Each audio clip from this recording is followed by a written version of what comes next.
After a moment of silence and the playing of America the Beautiful, the Boston Marathon began under the watchful eye of police on rooftops and in helicopters overhead.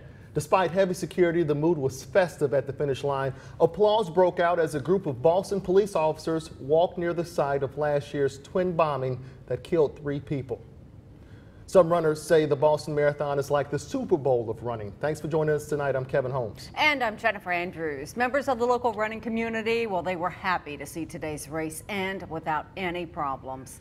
WJCL's Rob Macko joins us now live in the studio with more on that. Hey, Rob. Yeah, they sure were, guys. I mean, uneventful, but that's the way they wanted it today. Now, the local running community is a tight-knit group, and last year's Boston Marathon bombings affected many of them.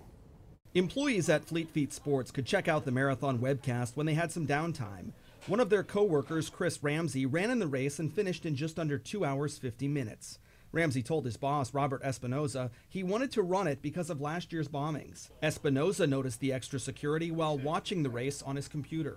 And I'm glad, because I'm sure that makes everybody there who's watching and everybody there who's competing feel better about it.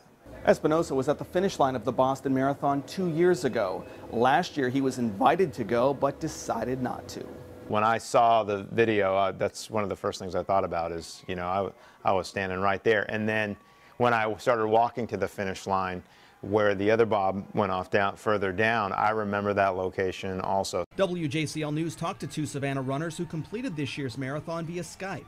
Everybody was just, run as one, kind of the motto of Boston. I think everyone really remembered the events from last year, but there wasn't a somber mood. Drew Rabin and Jim Sinclair say runners were comforted by the massive amount of uniformed police, military members, and undercover agents. They went above and beyond what could possibly be expected. At no point in time did I think that there was any threat from anyone.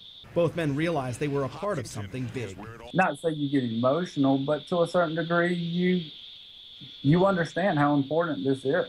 Jessica Cranford has been a competitive runner for more than 20 years. She never ran the Boston Marathon, but says she was happy to see the resiliency of the runners and the people of Boston. It doesn't matter what somebody does to it. When, you can threaten and that kind of thing can happen, but people are going to still participate.